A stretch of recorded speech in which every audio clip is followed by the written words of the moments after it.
Hi friends, എല്ലാവർക്കും one clip PSC YouTube ചാനലിലേക്ക് സ്വാഗതം.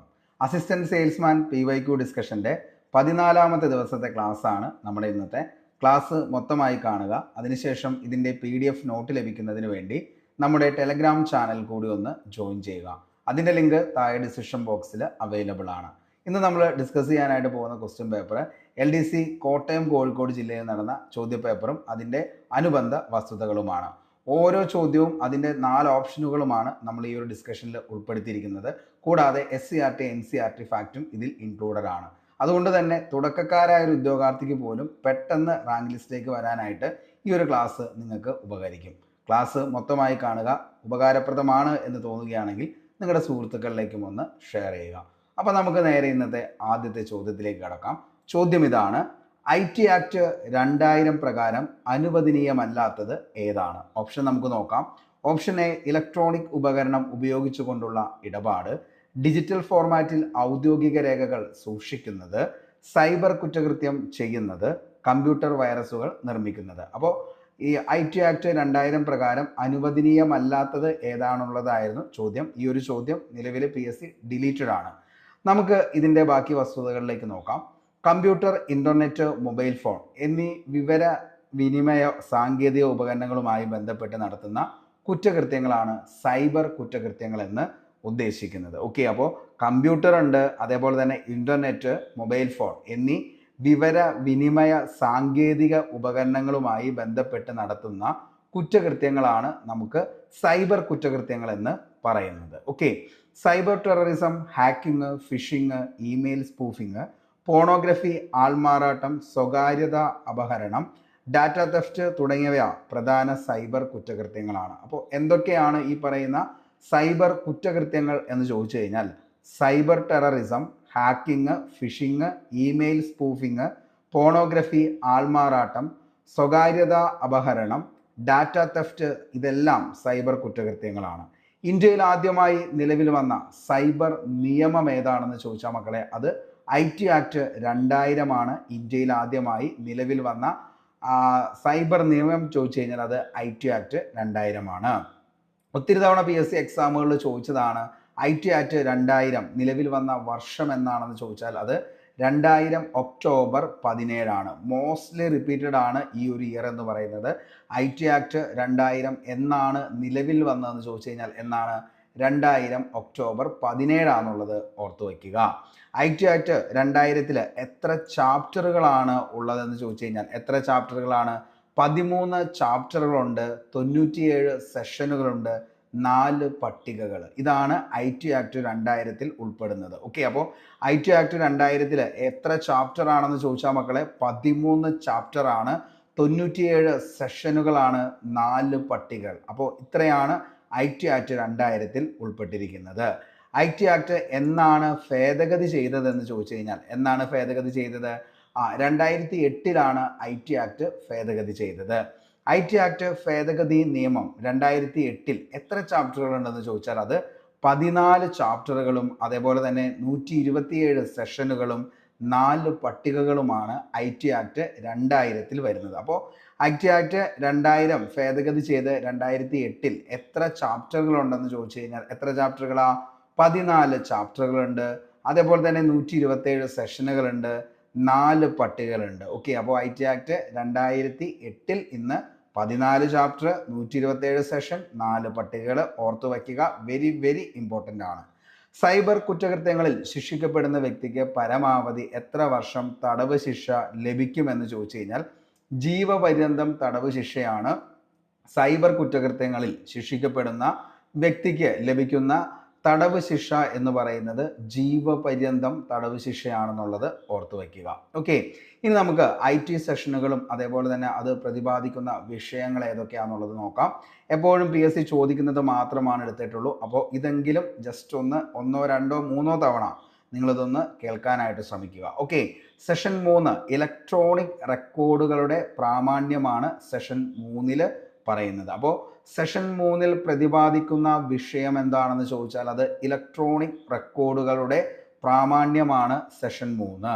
സെഷൻ 5 ഇലക്ട്രോണിക് സിഗ്നേച്ചർ നിയമപരമായി തിരിച്ചറിയുന്നതാണ് സെഷൻ 5 ഇലക്ട്രോണിക് സിഗ്നേച്ചർ നിയമപരമായി തിരിച്ചറിയുന്നത്. സെഷൻ 6 സർക്കാരിൻ്റെയും സർക്കാർ ഏജൻസികളുടെയും സ്ഥാപനങ്ങളിൽ ഇലക്ട്രോണിക് റെക്കോർഡിൻ്റെയും ഇലക്ട്രോണിക് സിഗ്നേച്ചറിൻ്റെയും ഉപയോഗത്തെക്കുറിച്ച് പറയുന്നതാണ് സെഷൻ 6. അപ്പോൾ സെഷൻ 6 സർക്കാരിൻ്റെയും സർക്കാർ ഏജൻസികളുടെയും സ്ഥാപനങ്ങളിൽ ഇലക്ട്രോണിക് റെക്കോർഡിൻ്റെയും ഇലക്ട്രോണിക് സിഗ്നേച്ചറിൻ്റെയും ഉപയോഗത്തെക്കുറിച്ച് പറയുന്നത്. സെഷൻ 7 ഇലക്ട്രോണിക് റെക്കോർഡുകൾ സൂക്ഷിച്ചു വയ്ക്കുന്നതുമായി സംബന്ധിച്ചു പറയുന്നതാണ് സെഷൻ 7. സെഷൻ 17 കൺട്രോളറുടെയും മറ്റ് ഉദ്യോഗസ്ഥരുടെയും നിയമനത്തെ സംബന്ധിച്ചു പറയുന്നതാണ് സെഷൻ 17. കൺട്രോളറുടെയും മറ്റ് ഉദ്യോഗസ്ഥരുടെയും നിയമനം സംബന്ധിച്ച്. സെഷൻ 21 ഇലക്ട്രോണിക് സിഗ്നേച്ചർ സർട്ടിഫിക്കറ്റുകൾ വിതരണം ചെയ്യാനുള്ള ലൈസൻസിനെ സംബന്ധിക്കുന്നതാണ് സെഷൻ 21. അപ്പോൾ സെഷൻ 21 ഇലക്ട്രോണിക് സിഗ്നേച്ചർ സർട്ടിഫിക്കറ്റുകൾ വിതരണം ചെയ്യാനുള്ള ലൈസൻസിനെ കുറിച്ച് പറയുന്നതാണ് ഈ പറയുന്ന സെഷൻ 21 എന്നുള്ളത് ഓർത്തു വയ്ക്കുക. അടുത്തതാണ് സെഷൻ 65. സെഷൻ 65 സൈബർ ടാമ്പറിംഗ് ഒരു ഇലക്ട്രോണിക് മാധ്യമത്തിലെ ശരിയായ രേഖകൾ നീക്കം ചെയ്യുകയോ തെറ്റായ രേഖകൾ ഉൾപ്പെടുത്തുകയോ ചെയ്യുക. അതാണ് എന്തെന്ന് പറയുന്നത് സെഷൻ 65. അപ്പോൾ സൈബർ ടാമ്പറിംഗ് എന്താണ് എന്ന് ചോദിച്ചു കഴിഞ്ഞാൽ ഒരു ഇലക്ട്രോണിക് മാധ്യമത്തിലെ ശരിയായ രേഖകൾ നീക്കം ചെയ്യുകയോ തെറ്റായ രേഖകൾ ഉൾപ്പെടുത്തുകയോ ചെയ്യുക. ഇതിനെയാണ് എന്തെന്ന് പറയുന്നത് ടാമ്പറിംഗ് എന്നതുകൊണ്ട് ഉദ്ദേശിക്കുന്നത്. Tampering with computer source document. ഇനി സെഷൻ 66 ഒത്തിരി തവണ മോസ്റ്റ്ലി റിപ്പീറ്റഡ് ആയിട്ടുള്ള ഒരു സെഷനാണ് സെഷൻ 66. ഹാക്കിംഗ് ആണ്. 2008 ഭേദഗതി നിയമപ്രകാരം ഹാക്കിംഗ് എന്നതൊരു കമ്പ്യൂട്ടർ റിലേറ്റഡ് ഒഫൻസ് എന്നാക്കി. ഓക്കെ, അപ്പോൾ സെഷൻ 66 ഹാക്കിംഗ്. 66B എന്താണെന്ന് ചോദിച്ചാൽ ഇലക്ട്രോണിക് ഉപകരണങ്ങളുടെ മോഷണം, മോഷണ വസ്തുക്കൾ സ്വീകരിക്കൽ എന്നിവയാണ് സെക്ഷൻ 66B പറയുന്നത്. ഇമ്പോർട്ടൻ്റ് ആണ്. അപ്പോൾ സെഷൻ 66B എന്തിനെക്കുറിച്ചാണ് പറയുന്നത് എന്ന് ചോദിച്ചു കഴിഞ്ഞാൽ എന്തിനെക്കുറിച്ചാണ്? ഇലക്ട്രോണിക് ഉപകരണങ്ങളുടെ മോഷണം, മോഷണ വസ്തുക്കൾ സ്വീകരിക്കൽ എന്നതിനെക്കുറിച്ചാണ് സെഷൻ 66B. സെഷൻ 66C ആണ് സ്വത്തപഹരണം. ഓക്കെ, സ്വത്ത് അപഹരണത്തെക്കുറിച്ച്, ഐഡന്റിറ്റി തെഫ്റ്റിനെ കുറിച്ചാണ് സ്വതാപഹരണം. സ്വതാപഹരണം എന്നാണ് കേട്ടോ അതിൻ്റെ മലയാളം. അടുത്തത് സെക്ഷൻ 66D ആൾമാറാട്ടം നടത്തുക, cheating by person by using computer resources. അതാണ് എന്തെന്ന് പറയുന്നത് സെക്ഷൻ 66D. അടുത്തത് 66E ആണ് സ്വകാര്യത അപഹരണം എന്ന് പറയുന്നത്. വയലേഷൻ ഓഫ് പ്രൈവസി ആണ് 66E. ഇത് ചോദിക്കാറുണ്ട്, കാരണം ഈ 66 എല്ലാം വെരി വെരി ഇമ്പോർട്ടൻ്റ് ആണ് കേട്ടോ. അപ്പോൾ 66 ഹാക്കിംഗ് ഇമ്പോർട്ടൻ്റ് ആണ്. 66B എന്ന് പറയുന്നത് ഇലക്ട്രോണിക് ഉപകരണങ്ങളുടെ മോഷണം, മോഷണ വസ്തുക്കൾ സ്വീകരിക്കൽ ഇമ്പോർട്ടൻ്റ് ആണ്. 66C സ്വത അപഹരണം, identity theft. 66D section 66D ആണ് ആൾമാറാട്ടം നടത്തുക, cheating by personation by using computer resources. അടുത്തത് സെക്ഷൻ 66E ആണ് സ്വകാര്യത അപഹരണം, വയലേഷൻ ഓഫ് പ്രൈവസി. അടുത്തത് സെഷൻ 66F ആണ് സൈബർ ടെററിസം. അപ്പോൾ സെഷൻ 66F ആണ് cyber terrorism. 66F cyber terrorism. 67A ആണ് അശ്ലീല ചിത്രങ്ങൾ, വീഡിയോകൾ എന്നിവയുടെ പ്രദർശനം, പ്രചരണം എന്നിവയാണ് 67A എന്ന് പറയുന്നത്. അപ്പോൾ 67A ആണ് അശ്ലീല ചിത്രങ്ങൾ, വീഡിയോകൾ എന്നിവയുടെ പ്രദർശനം, പ്രചരണം. Publishing images containing sexually explicit act, pornography. Okay, പോർണോഗ്രഫിയെ കുറിച്ചാണ് പറയുന്നത്. അടുത്തത് സെക്ഷൻ 67B ആണ് കുട്ടികളുടെ അശ്ലീല ചിത്രങ്ങൾ, വീഡിയോകൾ എന്നിവയുടെ പ്രദർശനം. ചൈൽഡ് പോർണോഗ്രഫി ആണ് സെഷൻ 67B പറയുന്നത്. കുട്ടികളുടെ അശ്ലീല ചിത്രങ്ങൾ, വീഡിയോകൾ എന്നിവയുടെ പ്രദർശനം. സെഷൻ 69A ആണ് ഒരു കമ്പ്യൂട്ടർ റിസോഴ്സ് ഉപയോഗിച്ച് വിവരങ്ങൾ ലഭ്യമാക്കുന്നത് തടയുന്നതിനുള്ള കേന്ദ്ര സർക്കാരിൻ്റെ അധികാരത്തെക്കുറിച്ചാണ് പറയുന്നത്. അപ്പോൾ സെഷൻ 69A ഒരു കമ്പ്യൂട്ടർ റിസോഴ്സ് ഉപയോഗിച്ച് വിവരങ്ങൾ ലഭ്യമാക്കുന്നത് തടയുന്നതിനുള്ള കേന്ദ്ര സർക്കാരിൻ്റെ അധികാരത്തെക്കുറിച്ച് പറയുന്നു. സെഷൻ 73 തെറ്റായ ഇലക്ട്രോണിക് സിഗ്നേച്ചർ നിർമ്മാണവും പ്രചരണവും. ഓക്കെ, അപ്പോൾ തെറ്റായ ഇലക്ട്രോണിക് സിഗ്നേച്ചർ നിർമ്മാണവും പ്രചരണത്തെക്കുറിച്ചും പറയുന്നതാണ് സെഷൻ 73. അപ്പോൾ ഇത്രയും വെരി ഇമ്പോർട്ടൻ്റ് ആണ്. അതേപോലെ തന്നെ ഇതിൻ്റെ അകത്ത് ഏറ്റവും കൂടുതൽ ചോദിച്ചേക്കണ മറ്റൊരു ചോദ്യമാണ് സെഷൻ 66A എന്ന് പറയുന്നത്. അതായത് കമ്പ്യൂട്ടർ റിസോഴ്സ് അല്ലെങ്കിൽ ആശയവിനിമയ ഉപകരണം വഴി കുറ്റകരമായ സന്ദേശങ്ങൾ അയച്ചാലുള്ള ശിക്ഷയെക്കുറിച്ച് പറയുന്നതാണ് 66A എന്ന് പറയുന്നത്. അപ്പോൾ 66A എന്താണെന്ന് ചോദിച്ചാൽ മക്കളെ, കമ്പ്യൂട്ടർ റിസോഴ്സ് അല്ലെങ്കിൽ ആശയവിനിമയ ഉപകരണം വഴി കുറ്റകരമായ സന്ദേശങ്ങൾ അയച്ചാലുള്ള ശിക്ഷയെക്കുറിച്ച് പറയുന്നതാണ് സെഷൻ 66A എന്ന് പറയുന്നത്. ഇന്ത്യൻ ഭരണഘടനയുടെ 19A, അതായത് മൗലിക അവകാശങ്ങളുടെ പൗരന് ഉറപ്പു നൽകുന്ന അഭിപ്രായ സ്വാതന്ത്ര്യ ലംഘനത്തിന്റെ അടിസ്ഥാനത്തിൽ ഓൺലൈൻ സംഭാഷണത്തിനുള്ള നിയന്ത്രണങ്ങളുമായി സംബന്ധിക്കപ്പെട്ട IT ആക്ട് നിയമം 2000-ലെ 66A വകുപ്പ് സുപ്രീം കോടതി 2015 റദ്ദാക്കി.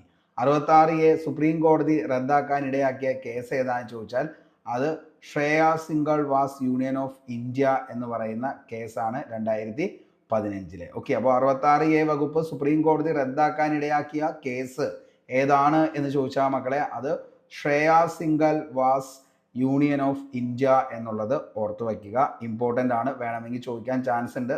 അതായത് 66A വകുപ്പ് സുപ്രീം കോടതി റദ്ദാക്കാൻ ഇടയാക്കിയ കേസ് താഴെ പറയുന്നവയിൽ ഏതാണ് എന്ന് ചോദിച്ചാൽ അതിൻ്റെ ഉത്തരത്തിലേക്ക് നമുക്ക് എത്താനായിട്ട് പറ്റണം. ഏതാണെന്ന് ചോദിച്ചാൽ Shreya Singhal versus union of India 2050 കേസാണ്.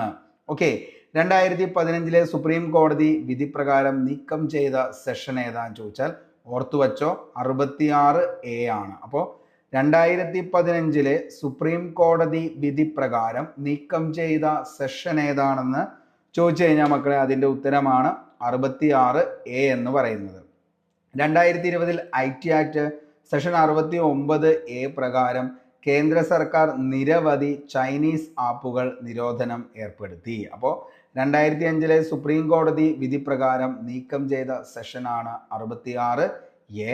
2020-ൽ IT ആക്ട് സെഷൻ 69A പ്രകാരം കേന്ദ്ര സർക്കാർ നിരവധി ചൈനീസ് ആപ്പുകൾ നിരോധനം ഏർപ്പെടുത്തി. നമുക്കറിയാം, ഈ പറയുന്ന ടിക്ടോക്ക്, അതേപോലെ തന്നെ എന്താണ്, അങ്ങനെ ഒത്തിരി ആപ്ലിക്കേഷനുകൾ നമുക്ക് പ്ലേ സ്റ്റോറിൽ നിന്നും ഇപ്പോൾ നിലവിൽ കിട്ടുന്നില്ല.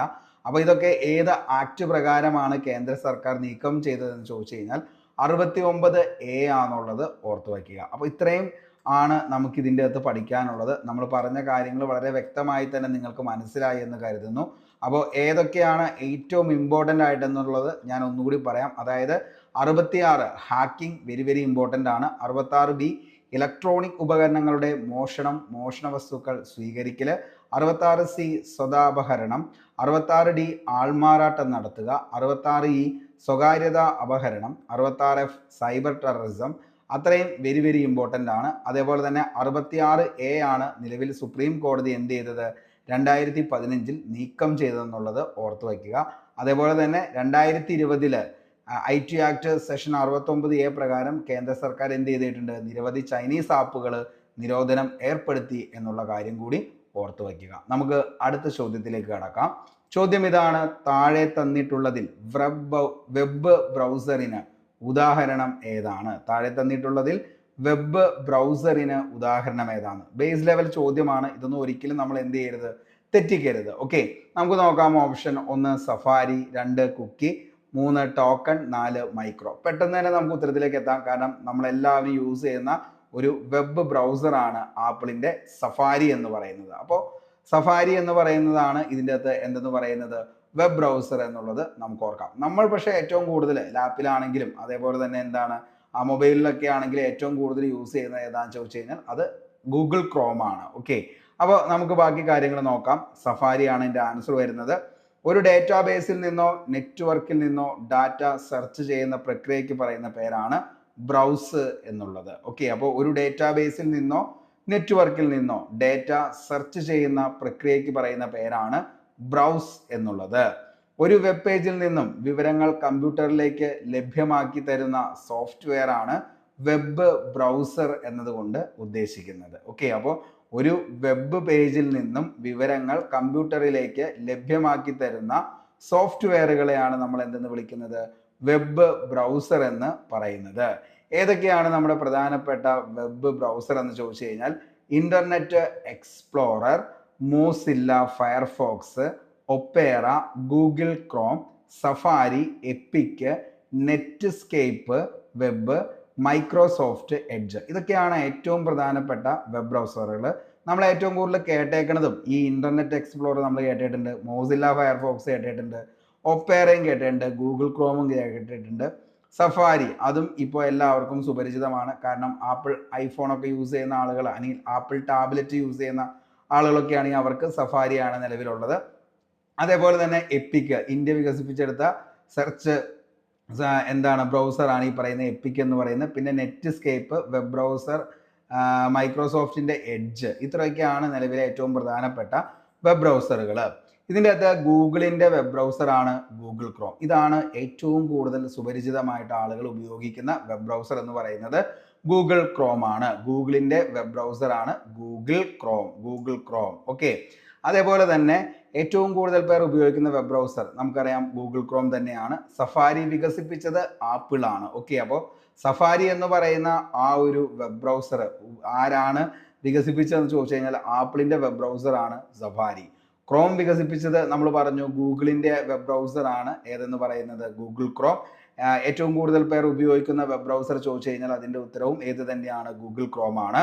നെറ്റ്സ്കേപ്പ് നാവിഗേറ്റർ വികസിപ്പിച്ചത് മാർക്ക് ആൻഡ്രീസൺ ആണ്. ഓക്കെ. അപ്പോൾ നെറ്റ്സ്കേപ്പ് നാവിഗേറ്റർ വികസിപ്പിച്ചത് ആരാണ് എന്ന് ചോദിച്ചു കഴിഞ്ഞാൽ മാർക്ക് ആൻഡ്രീസൺ ആണെന്നുള്ളത് ഓർത്തു വയ്ക്കുക. ഇന്ത്യയുടെ ആണ് എപ്പിക് എന്ന് പറയുന്നത്. ഇന്ത്യയുടെ ആദ്യത്തെ വെബ് ബ്രൗസർ ആണ് നമ്മുടെ എപ്പിക്. എപ്പിക് എന്നാണ് നിലവിൽ വന്നതെന്ന് ഒത്തിരി തവണ PSC ചോദിച്ചിട്ടുണ്ട് ബേസ് ലെവൽ ചോദ്യമായിട്ട് കമ്പ്യൂട്ടറിൽ. അത് 2013 ഓഗസ്റ്റ് 29 എപ്പിക് നിലവിൽ വന്നത്. അപ്പോൾ ഇന്ത്യയുടെ ആദ്യത്തെ വെബ് ബ്രൗസർ ഏതാണെന്ന് ചോദിച്ചാൽ മക്കളെ അത് എപ്പിക് ആണ്. എപ്പിക് നിലവിൽ വന്നത് എന്നാണ് എന്ന് ചോദിച്ചു കഴിഞ്ഞാൽ 2013 ഓഗസ്റ്റ് 29 ഓർത്തു വയ്ക്കുക. എപ്പിക് വികസിപ്പിച്ചെടുത്ത കമ്പനിയാണ് ഫിഡൽ റിഫ്ലക്സ് എന്ന് പറയുന്നത്. ബാംഗ്ലൂർ ബേസ്ഡ് ആയിട്ടുള്ള ഒരു കമ്പനിയാണ് ഈ പറയുന്ന നമ്മുടെ എപ്പിക് എന്ന് പറയുന്ന ഇന്ത്യയുടെ സ്വന്തം സെർച്ച് ബ്രൗസർ നിലവിൽ വികസിപ്പിച്ചെടുത്തത്. ഓക്കെ. 12 ഇന്ത്യൻ ഭാഷകളിലും അറബിക്, ചൈനീസ്, പേർഷ്യൻ, ഗ്രീക്ക് തുടങ്ങിയ വിദേശ ഭാഷകളിലും എപ്പിക്കിന്റെ സേവനം ലഭ്യമാണ്. അപ്പോൾ നിലവിൽ എത്ര ഭാഷകളിലാണ് എപ്പിക് നമുക്ക് സേവനം നൽകുന്നതെന്ന് ചോദിച്ചു കഴിഞ്ഞാൽ 12ഓളം ഭാഷകളിലാണ് എപ്പിക്കിന്റെ സേവനം നമുക്ക് ലഭ്യമാകുന്നത്. ഓക്കെ. അപ്പോൾ അറബിക് ഉണ്ട്, ചൈനീസ് ഉണ്ട്, പേർഷ്യൻ, ഗ്രീക്ക് തുടങ്ങിയ ഭാഷകളും കൂടാതെ ഇന്ത്യയിലെ ഭാഷകളും എന്ത് ചെയ്യുന്നുണ്ട് ഇതിൻ്റെ അകത്ത് വരുന്നുണ്ട്. ഓക്കെ. ഇനി വെബ് ബ്രൗസർ ഉപയോഗിച്ച് ബാക്കി നമ്മൾ ഓപ്ഷൻ നോക്കുകയാണെങ്കിൽ നമ്മൾ പറഞ്ഞ ഒന്നാണ് കുക്കീസ് എന്ന് പറയുന്നത്. ബ്രൗസർ ഉപയോഗിച്ച് ഒരു വെബ്സൈറ്റ് സന്ദർശിക്കുമ്പോൾ സൃഷ്ടിക്കപ്പെടുന്ന ചെറിയ ടെക്സ്റ്റ് ഫയലുകളെയാണ് നമ്മൾ കുക്കീസ് എന്ന് പറയുന്നത്. നമ്മൾ ഈ പറയുന്ന വെബ് ബ്രൗസറൊക്കെ എടുത്ത് നമ്മൾ അതിൻ്റെ അകത്ത് സെർച്ച് ചെയ്ത് കഴിയുമ്പോൾ നമുക്ക് താഴെ വരും ഇങ്ങനെ ഈ പറയുന്ന ചിലതിൻ്റെ അകത്തൊക്കെ അക്സെപ്റ്റ് കുക്കീസ്, അതേപോലെ തന്നെ ക്ലിയർ കുക്കീസ് എന്നൊക്കെ പറയുന്നുണ്ട്. അപ്പോൾ അതിൻ്റെ അകത്ത് എന്താണെന്ന് ചോദിച്ചു കഴിഞ്ഞാൽ ഈ കുക്കീസ് എന്ന് ചോദിച്ചു കഴിഞ്ഞാൽ വെബ് ബ്രൗസർ ഉപയോഗിച്ച് വെബ്സൈറ്റ് സന്ദർശിക്കുമ്പോൾ സൃഷ്ടിക്കപ്പെടുന്ന ചെറിയ ചെറിയ ടെക്സ്റ്റ് ഫയലുകളുണ്ട്. ആ ടെക്സ്റ്റ് ഫയലുകളെയാണ് നമ്മൾ എന്തെന്ന് വിളിക്കുന്നത് കുക്കീസ് എന്ന് വിളിക്കുന്നത്. അപ്പോൾ ഓർത്തു വച്ചോ, വെബ് ബ്രൗസർ ഉപയോഗിച്ച് വെബ്സൈറ്റ് സന്ദർശിച്ചു കഴിയുമ്പോൾ അതിൻ്റെ അകത്ത് സൃഷ്ടിക്കപ്പെടുന്ന ടെക്സ്റ്റ് ഫയലുകൾ അതിനെയാണ് നമ്മൾ എന്തെന്ന് വിളിക്കുന്നത് കുക്കീസ് എന്ന് വിളിക്കുന്നത് എന്നുള്ളത് ഓർത്തു വയ്ക്കുക. വെബ്സൈറ്റിലെ യൂസർ നെയിം, പാസ്വേഡ്, ഇമെയിൽ തുടങ്ങിയ വിവരങ്ങളെല്ലാം കുക്കീസിലാണ് സൂക്ഷിക്കുന്നത്. ഒരു യൂസറിൻ്റെ ബ്രൗസർ വിവരങ്ങൾ സംഭരിക്കാൻ വെബ്സൈറ്റുകൾ കുക്കീസ് ആണ് ഉപയോഗിക്കുന്നത്. അപ്പോൾ ഒരു യൂസറിൻ്റെ ബ്രൗസിംഗ് വിവരങ്ങളെല്ലാം സംഭരിക്കാനായിട്ട് വെബ്സൈറ്റുകൾ കുക്കീസ് ആണ് ഉപയോഗിക്കുന്നത്. ഏതെങ്കിലും നെറ്റ്വർക്കുകളിലോ വെബ്സൈറ്റുകളിലോ പ്രവേശിക്കുന്നതിനായി യൂസറിൻ്റെ ഐഡന്റിറ്റി സ്വീകരിക്കാൻ ഉപയോഗിക്കുന്നതാണ് ടോക്കണുകൾ എന്ന് പറയുന്നത്. അപ്പോൾ ഏതെങ്കിലും നെറ്റ്വർക്കുകളിലോ വെബ്സൈറ്റുകളിലോ പ്രവേശിക്കുന്നതിനായിട്ട് യൂസറിൻ്റെ ഐഡന്റിറ്റി സ്ഥിരീകരിക്കാൻ ഉപയോഗിക്കുന്നതാണ് ടോക്കണുകൾ എന്നുള്ളത് ഓർത്തു വയ്ക്കുക. അപ്പോൾ ഏതെങ്കിലും നെറ്റ്വർക്കുകളിലോ വെബ്സൈറ്റുകളിലോ പ്രവേശിക്കുന്നതിനായിട്ട് യൂസറിൻ്റെ ഐഡന്റിറ്റി സ്ഥിരീകരിക്കാൻ ഉപയോഗിക്കുന്നതാണ് ടോക്കണുകൾ എന്നുള്ളത് ഓർത്തു വയ്ക്കുക. ഓക്കെ. അപ്പോൾ ഇത്രയും കാര്യങ്ങളാണ് നമുക്ക് ഇതിൻ്റെ അകത്ത് മെയിനായിട്ട് നോക്കാനുള്ളൂ. ഇത്രയും പറഞ്ഞ കാര്യങ്ങളിൽ ഒരു ഡൗട്ടും ഇല്ല എന്ന് തന്നെ കരുതുന്നു. എപ്പിക് എന്താണെന്നുള്ളതും ആപ്പിൾ എന്ന് പറയുന്നത് ആപ്പിളിൻ്റെ വെബ് ബ്രൗസറാണ് സഫാരി എന്നുള്ളതും ഗൂഗിളിൻ്റെ ആണ് ക്രോം എന്നുള്ളതും ഏറ്റവും കൂടുതൽ ആളുകൾ ഇന്ന് ഉപയോഗിക്കുന്നത് ഏത് ആണ് എന്ന് ചോദിച്ചു കഴിഞ്ഞാൽ അത് നമ്മുടെ ഏതാണ് നമ്മുടെ ഈ പറയുന്ന പോലെ തന്നെ ഗൂഗിളിൻ്റെ ഗൂഗിൾ ക്രോം ആണെന്നുള്ളത് ഓർത്തു വയ്ക്കുക. പിന്നെ നമ്മൾ പറഞ്ഞു എന്താണ് നിലവിലെ ഏതൊക്കെയാണ് പ്രധാനപ്പെട്ട വെബ് ബ്രൗസറുകൾ എന്നുള്ളത്. എന്താണ് വെബ് ബ്രൗസർ എന്ന് ചോദിച്ചാൽ ഒരു ഡേറ്റാബേസിൽ നിന്നോ നെറ്റ്വർക്കിൽ നിന്നോ ഡേറ്റ സെർച്ച് ചെയ്യുന്ന പ്രക്രിയയ്ക്കാണ് ബ്രൗസ് എന്ന് പറയുന്നത്. ഒരു വെബ് പേജിൽ നിന്ന് വിവരങ്ങൾ കമ്പ്യൂട്ടറിലേക്ക് ലഭ്യമാക്കി തരുന്ന സോഫ്റ്റ്വെയറുകളെയാണ് നമ്മൾ എന്തെന്ന് വിളിക്കുന്നത്, വെബ് ബ്രൗസർ എന്നും പറയുന്നത്. ഓക്കെ, ഇനി നമുക്ക് അടുത്ത ചോദ്യത്തിലേക്ക് കടക്കാം. ഗൂഗിളിന്റെ പുതിയ AI സംവിധാനം ഏതാണ്? അപ്പോൾ കറൻ്റ്ലി വന്ന ഒരു കറണ്ട് അഫയേഴ്സ് ആയിട്ടും വേണമെങ്കിൽ നമുക്ക് ഈ ഒരു ചോദ്യത്തെ ഉൾപ്പെടുത്താനായിട്ട് പറ്റും. അതേപോലെ തന്നെ IT-യിൽ നിന്നും വന്ന ഒരു ചോദ്യം കൂടിയാണ് ഇത്. അപ്പോൾ ഗൂഗിളിന്റെ പുതിയ AI സംവിധാനമാണ് ChatGPT, ജെമിനി, മെറ്റൈ, കോംപ്ലറ്റ്. ഏതാണ്? നമുക്കറിയാം ജെമിനി ആണെന്നുള്ളത്. ഓപ്ഷൻ ബി ആണ് നമ്മുടെ ആൻസർ എന്ന് പറയുന്നത്, ജെമിനി ആണ്. 5ാം ജനറേഷൻ കമ്പ്യൂട്ടറിൽ ഉപയോഗിക്കുന്ന സാങ്കേതിക വിദ്യയാണ് ആർട്ടിഫിഷ്യൽ ഇൻ്റലിജൻസ് എന്ന് പറയുന്നത്. ഓക്കെ, അപ്പോൾ 5ാം ജനറേഷൻ 5th ജനറേഷൻ കമ്പ്യൂട്ടറിൽ ഉപയോഗിക്കുന്ന സാങ്കേതിക വിദ്യയ്ക്ക് പറയുന്ന പേരാണ് artificial intelligence, otherwise known as AI എന്ന് പറയുന്നത്. ആർട്ടിഫിഷ്യൽ ഇൻ്റലിജൻസിന്റെ പിതാവ് ആരാണെന്ന് ചോദിച്ചാൽ മക്കളെ വെരി വെരി ഇമ്പോർട്ടൻ്റ് ആണ്, ബേസ് ലെവൽ ചോദ്യമാണ്. ജോൺ മക്കാർത്തി ആണ് എന്തെന്ന് പറയുന്നത്, ആർട്ടിഫിഷ്യൽ ഇൻ്റലിജൻസിന്റെ പിതാവ് എന്നറിയപ്പെടുന്നത് ആരാണ് എന്ന് ചോദിച്ചു കഴിഞ്ഞാൽ അത് ജോൺ മക്കാർത്തി ആണ്, ആർട്ടിഫിഷ്യൽ ഇൻ്റലിജൻസിന്റെ പിതാവ്. 5ാം ജനറേഷൻ കമ്പ്യൂട്ടറിൽ ഉപയോഗിക്കുന്ന സാങ്കേതിക വിദ്യ, അതിനെയാണ് നമ്മൾ എന്തെന്ന് വിളിക്കുന്നത്, ആർട്ടിഫിഷ്യൽ ഇൻ്റലിജൻസ് എന്ന് വിളിക്കുന്നത്. ഗൂഗിളിന്റെ പുതിയ മൾട്ടി മോഡൽ AI സംവിധാനമാണ് ജെമിനി എന്ന് പറയുന്നത്. അപ്പോൾ ഗൂഗിളിന്റെ പുതിയ മൾട്ടി മോഡൽ AI സംവിധാനത്തിന് പറയുന്ന പേരാണ് ജെമിനി എന്നുള്ളത്. ജെമിനി AI പഴയ പേരെന്താന്ന് ചോദിച്ചാൽ വെരി വെരി ഇമ്പോർട്ടൻ്റ്, കാരണം ജെമിനി എന്താന്നുള്ളത് എല്ലാവർക്കും അറിയാം. പക്ഷേ എന്താണ് ഈ പറയുന്ന ബാർഡ് എന്ന് പറയുന്നതാണ് ജെമിനിയുടെ പഴയ പേര്. ഓൾഡ് നെയിം ഓഫ് ജെമിനി എന്നറിയപ്പെടുന്നത് ബാർഡ് ആണെന്നുള്ളത് ഓർത്തു വയ്ക്കുക, Bard. Okay, text code, image, video എന്നിവ ഉൾപ്പെടെ വ്യത്യസ്ത തരം വിവരങ്ങൾ സംയോജിപ്പിച്ച് പ്രവർത്തിക്കുവാനും മനസ്സിലാക്കുവാനും ജെമിനിക്ക് കഴിയുന്നു. ജെമിനി AI ഇന്ത്യയിൽ ഹിന്ദൻ ഭാഷയിൽ ലഭ്യമാണ്. അപ്പൊ ജെമിനി AI എന്ന് പറയുന്നത് ഇന്ത്യയിലെ ഹിന്ദി ഭാഷയിലും നിലവിൽ ലഭ്യമാണ് എന്നുള്ളത് ഓർത്തു വയ്ക്കുക. അപ്പോൾ ജെമിനി AI ഇന്ത്യയിലെ ഹിന്ദി ഭാഷയിലും ലഭ്യമാണ്. ChatGPT വികസിപ്പിച്ചെടുത്ത കമ്പനി ഓപ്പൺ AI ആണ്. മെറ്റ AI വികസിപ്പിച്ചെടുത്ത കമ്പനിയാണ് മെറ്റ. കോപൈലറ്റ് AI വികസിപ്പിച്ചെടുത്ത കമ്പനിയാണ് മൈക്രോസോഫ്റ്റ്. ഓക്കെ, അപ്പോൾ ആർട്ടിഫിഷ്യൽ ഇൻ്റലിജൻസിന്റെ യുഗമാണ് ശരിക്കും പറഞ്ഞാൽ നമ്മുടെ ഇന്നത്തെ. അപ്പോൾ AI കൊണ്ട് ഒത്തിരിയധികം ദോഷങ്ങളുമുണ്ട്, ഒത്തിരിയധികം ഗുണങ്ങളുമുണ്ട്. അപ്പോൾ അതിൻ്റെ എല്ലാത്തിൻ്റെയും നല്ല വശങ്ങൾ നമ്മൾ മാത്രം എന്ത് ചെയ്താൽ മതി, സ്വീകരിച്ചാൽ മതി. ബാക്കിയുള്ളത് എന്ത് ചെയ്യുക, വിട്ടുകളയുക. ഓക്കെ, ഇനി നമുക്ക് അടുത്തൊരു ചോദ്യത്തിലേക്ക് പോകാം. ഒരു സ്ത്രീയുടെ നഗ്ന ചിത്രങ്ങൾ പകർത്തി പ്രചരിപ്പിക്കുന്നത് താഴെ പറയുന്നവയിൽ ഏത് കുറ്റകൃത്യമാണ്? ഒരു സ്ത്രീയുടെ നഗ്ന ചിത്രങ്ങൾ പകർത്തി പ്രചരിപ്പിക്കുന്നത് താഴെ പറയുന്നവയിൽ ഏത് കുറ്റകൃത്യമാണ് എന്ന് ചോദിച്ചു കഴിഞ്ഞാൽ വോയൂറിസം, ലൈംഗിക അതിക്രമം, ലൈംഗിക പീഡനം, സ്റ്റോക്കിംഗ്. ഏതാണ് ഉത്തരം? വോയൂറിസം ആണ്. ഒളിഞ്ഞു നോട്ടത്തെ ആണ് നമ്മൾ എന്തെന്ന് വിളിക്കുന്നത്, വോയൂറിസം. അതായത് വോയൂറിസത്തെ കുറിച്ച് പരാമർശിക്കുന്ന ഇന്ത്യൻ വകുപ്പ്, ഇന്ത്യൻ പീനൽ കോഡിലെ സെക്ഷൻ ഏതാണെന്ന് ചോദിച്ചാൽ അത് 354C BNS. ഇപ്പൊ നമുക്കറിയാം ഭാരതീയ നിയമ സംഹിതയാണ്.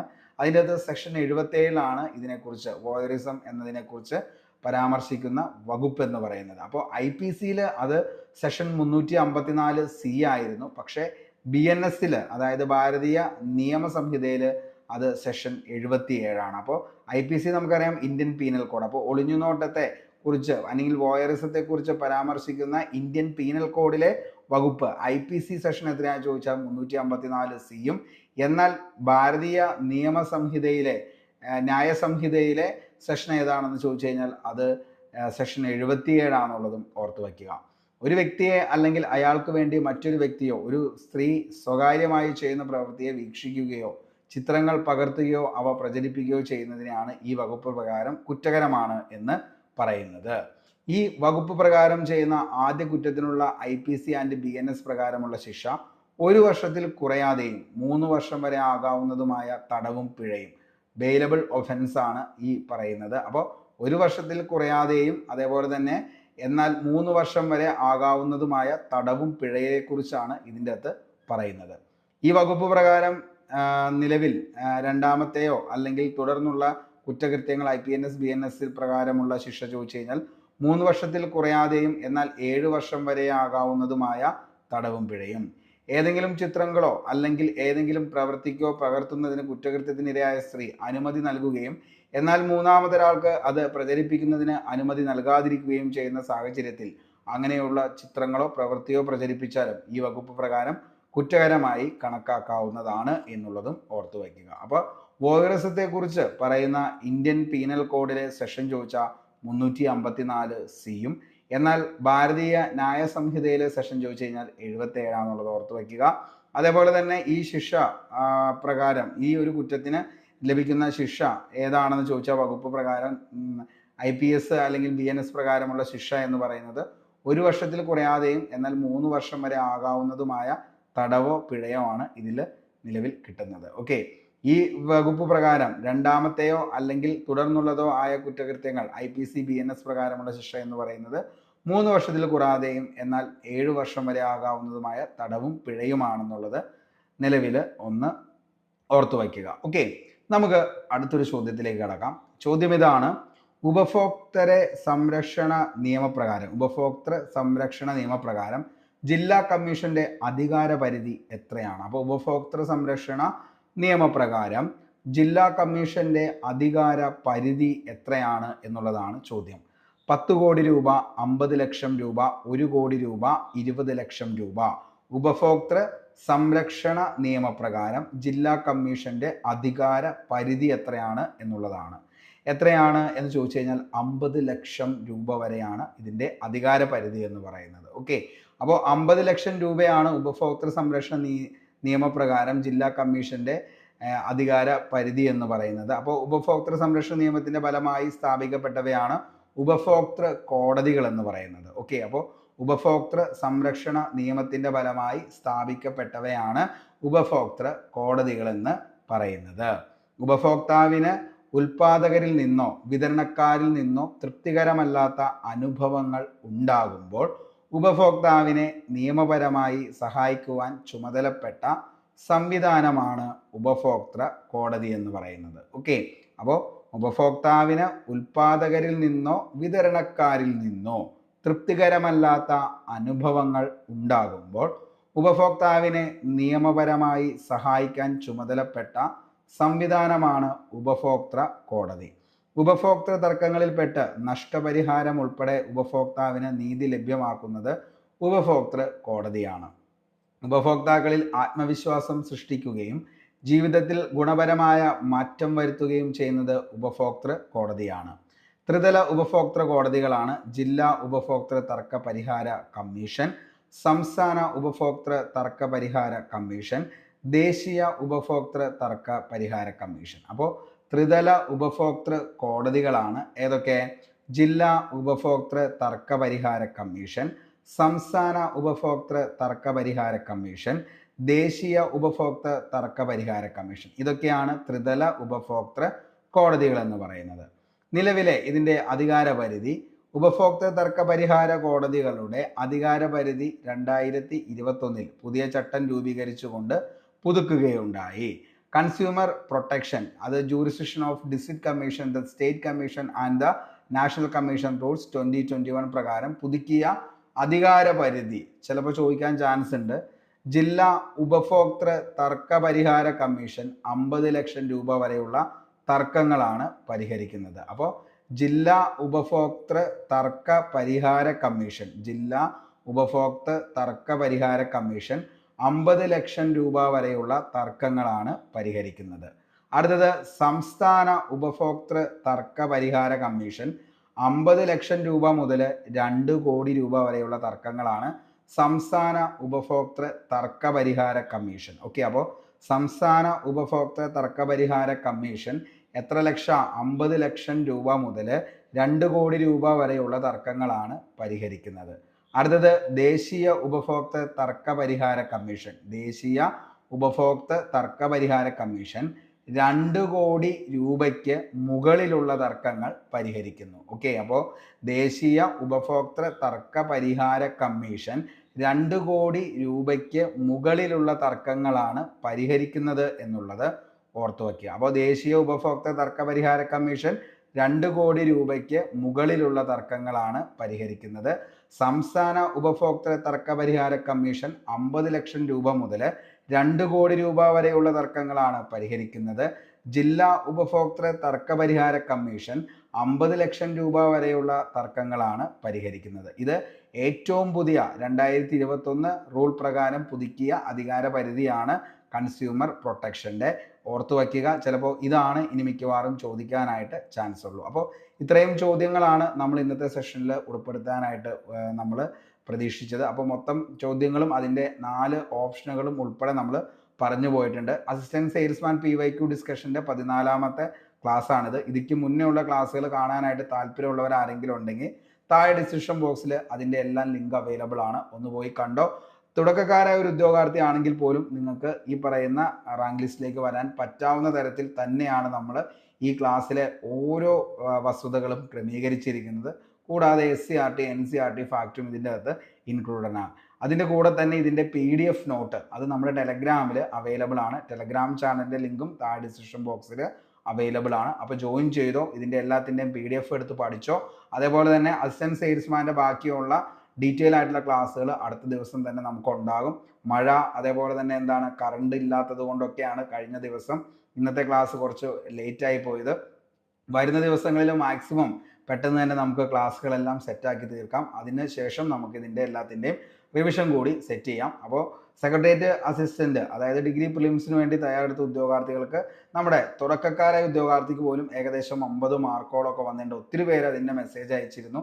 അപ്പോൾ മെസ്സേജ് അയച്ച എല്ലാവർക്കും ഒത്തിരി നിങ്ങൾ മെസ്സേജ് അയച്ചതിൽ ഒത്തിരി സന്തോഷം. അതേപോലെ തന്നെ നിങ്ങൾ ഉറപ്പായിട്ടും 50 മാർക്ക് എന്നൊക്കെ പറയുന്നത് മകളെ നല്ല മാർക്കാണ്. അതുകൊണ്ട് തന്നെ നിങ്ങൾ മെയിൻസിന് വേണ്ടിയിട്ടുള്ള പ്രിപ്പറേഷൻ സ്റ്റാർട്ട് ചെയ്തോ. നമ്മുടെ ഒത്തിരി ഉദ്യോഗാർത്ഥികൾ നമുക്ക് മെസ്സേജ് അയച്ചിരുന്നു. അപ്പോൾ അവർക്ക് എല്ലാവർക്കും ഒത്തിരി സന്തോഷമുണ്ട് ഈ ഒരു ലിസ്റ്റിൽ വരാൻ പറ്റിയില്ല. കാരണം തുടക്കക്കാരായ ഉദ്യോഗാർത്ഥി ആണെങ്കിൽ പോലും അവർക്ക് ചെയ്യാൻ പറ്റി.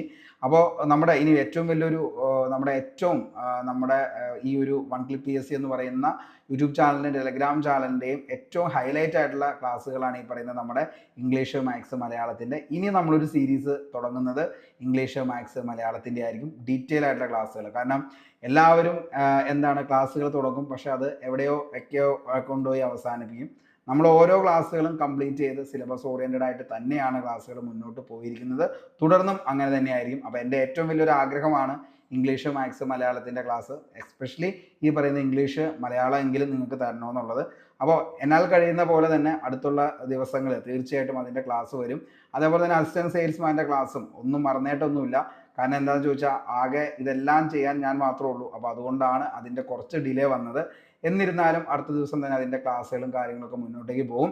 അപ്പോൾ നന്നായിട്ട് പഠിക്കുക, പഠിച്ച കാര്യങ്ങളൊക്കെ റിവിഷൻ ചെയ്യുക. എന്തെങ്കിലും ഡൗട്ട്സ് ഒക്കെ ഉണ്ടെങ്കിൽ താഴെ ഡിസ്ക്രിപ്ഷൻ ബോക്സിൽ നിങ്ങൾക്ക് എന്ത് ചെയ്യാം, താഴെ കമൻറ്റ് ബോക്സിൽ നിങ്ങൾക്ക് നിങ്ങളുടെ ഡൗട്ട്സുകളൊക്കെ എന്ത് ചെയ്യാം, ഒന്ന് ചെയ്യാം. മാക്സിമം എത്രയും പെട്ടെന്ന് തന്നെ നമുക്ക് അതിനെല്ലാത്തിനും റിപ്ലൈ തരുന്നതായിരിക്കും. കുറച്ച് ബിസി ആയിപ്പോയി, അപ്പോൾ അതുകൊണ്ടാണ് അങ്ങനെ പറ്റിയത്.